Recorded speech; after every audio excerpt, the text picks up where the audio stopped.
Look, Bumble knows you're exhausted by dating. All the must not take yourself too seriously and 6'1" since that matters. And what do I even say other than hey? Well, that's why they're introducing an all-new Bumble with exciting features to make compatibility easier, starting the chat better, and dating safer. They've changed, so you don't have to. Download the new Bumble now.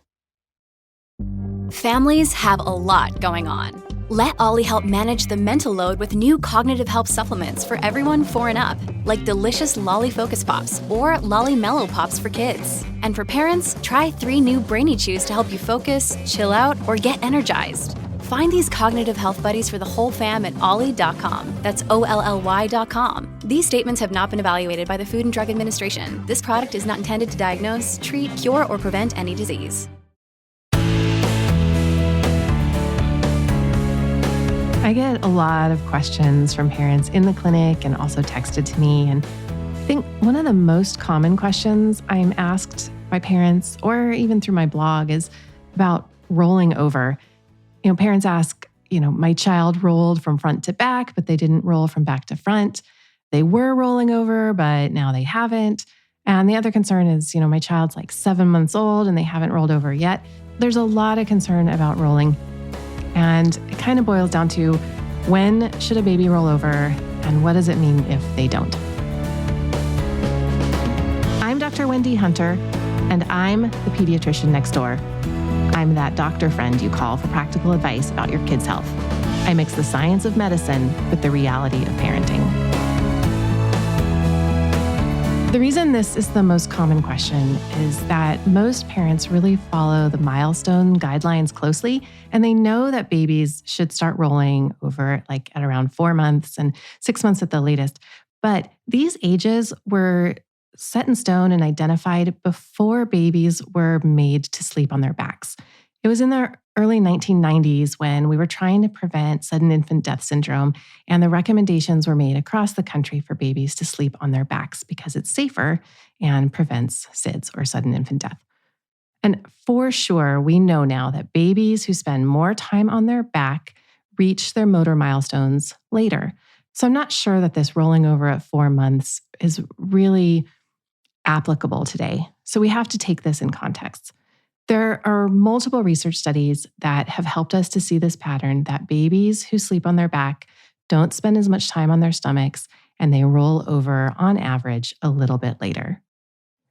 You see, a baby has to spend enough time laying on their stomach in order to develop their chest muscles and their arm strength and their coordination. And they have to have enough moments when they can accidentally roll over. I mean, we know that rolling over almost always the first time is by accident. The baby didn't do it on purpose. So the child needs the opportunity to roll over, and we're not always giving them that now. A baby spends like 5 minutes twice a day in tummy time. They're not going to have enough minutes or hours of the day to accidentally roll over. And I know some kids don't like to be on their stomach, so you got to try and make it fun. I know a lot of them cry and complain. There are some really fun toys, like there's a crawling crab that you can put in front of their face that crawls away, and you can get down on the floor with them and kind of stare in their face and talk to them, and they'll enjoy tummy time more. Okay, so let's get back to this. When will a baby roll over? And the truth is when they're ready and they want to. And like I said, the first time is usually by accident. If you're really concerned, take your child to the pediatrician because we have a bunch of things we can look at to check and see if this is normal or if we need to worry about the baby's muscle control. Pediatricians look at a couple of things. The first thing we look at is the baby's muscle tone, and we can get a really good sense of their tone by holding a baby. And I don't mean cradling a baby. We hold them with both of our hands under their arms and kind of let them dangle. And we can tell a lot about the tone from that. So a baby who has abnormal muscle tone is going to kind of slide through our hands, and we can feel that. The other thing we might pay attention to is we worry about a kid's muscle control if they have a history of having feeding problems. If a child is having trouble or has had trouble as a young child swallowing or sucking, that raises a little bit more of a red flag that any missing milestone, like not rolling on time, might be a little bit more significant. The other thing we look at is progression of their milestones. Okay, so what are they supposed to do? Well, a baby should progress in this way, and the ages aren't totally important, but a baby should first roll over from laying on their stomach to laying on their back. And then the next milestone they'll have is to roll over from their back onto the front of their belly. Then the next thing they should do is be able to sit with support. So being supported by a pillow or being supported by a parent or even just their own arms. And we call that tripoding when they're sitting and they put both arms down in front of them. Then the next thing they can do is sit without any support. Just sit independently or be able to get from laying down up to a sitting position. After that, they should be able to pull up on furniture into a standing position. And then eventually they'll do what we call cruising, which is holding onto a piece of furniture and kind of shuffling along. So if a child is progressing through these milestones, we don't really worry if they've skipped one. If a baby hasn't rolled over, but they're army crawling, they've progressed and it's really not relevant that they haven't rolled and I don't worry about it. If all of these seem good, it seems like this child is progressing well and they're still not rolling over, the last thing I think about is temperament. There are some kids that are just chill. They're just easygoing. They don't care where they are. They don't care to roll over, and they don't really want to look at something new. So they just won't roll over. Like I said, a baby will roll over when they're ready and they want to. However, if you have a kid who hates their tummy time, and I know there are those kids out there, you still should encourage them to have tummy time because you do want them to roll over. Because there are two senses that kids develop by rolling over that you may not be aware of. Okay, so there is a sense called proprioception. That's how you know where your body is in space. Like if you close your eyes, you can tell where your arm is if you raise it. And then the other sense is called the vestibular sense. And that has to do with your inner ear, and that is your sense of balance. And you have to have practice in the world with these things to be able to develop these senses. And rolling over is one of the most important things for developing your proprioception and your vestibular sense. The other really cool thing is that rolling over predicts the age when a child will walk more than when they first sat. So a kid who rolls over early tends to walk a little bit earlier, and a kid who never rolls over might walk a little bit later. And that's because the twisting of your trunk has a lot more to do with your ability to walk than just sitting and being motionless and having core control. So, what should you do if your child hasn't rolled over by 6 months? Well, you can take them to your pediatrician if you're worried, and we'll look at all those things I talked about. But if they're meeting their other milestones, you really don't need to worry. Just give them more tummy time and give them more opportunity.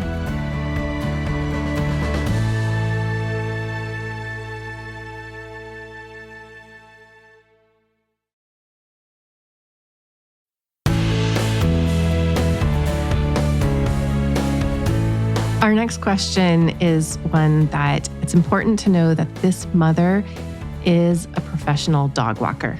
And here's what she asked me. Hey, Dr. Wendy. I'm wondering what to do with my 2.5-year-old who thinks he's a dog. He likes to drink out of the water bowl. He likes to dog pile with the dogs. He sometimes likes to try to eat the dog food as well. And he barks when I talk to him. What can I do about it? Okay, I get this all the time, gotta be honest, but I'll ask a kid a question in clinic and they'll just meow back at me or bark at me. It's okay because I don't live with them that I can kind of egg them on and play along because I don't really need to know that much from them, but I don't worry about this. It's okay if a kid is pretending to be an animal for many, many days or many, many months. What we call this is extended pretend play, and it's something that can be very normal in a child. Extended pretend play helps kids to create their identity. They like to explore what it's like to be another person. They want to feel what it's like to be another person or animal or put themselves in another perspective. And they like to interact with people in different ways to see how they're going to respond. The reason they're doing this is that they're working on something that psychologists call the theory of mind. And that's the concept that other people have thoughts, and their thoughts can be different from your thoughts. And that's a really important thing to understand. And it's crucial too, because kids who are on the autism spectrum often can't understand another person's perspective, and they typically don't engage in this kind of pretend play. You won't find them pretending to be a lion or a cat. It's interesting too, because really young infants don't know that you are two different people. They don't know that mom is a person and they are a person. They just don't even have that concept yet. And as soon as they realize that you are two separate beings with different thoughts and different experiences, they're going to start testing you to see how you react to things. And this usually happens around 18 months of age. So you'll see that's when kids will start to test you. They'll go and pull all the toilet paper off the toilet paper roll just to see what you'll do, because they now realize that they can do something that you can't do, and you can't do anything about it. This child has been pretending to be a dog, and you don't want to squish their imagination. You want to encourage them to explore these different roles and different experiences.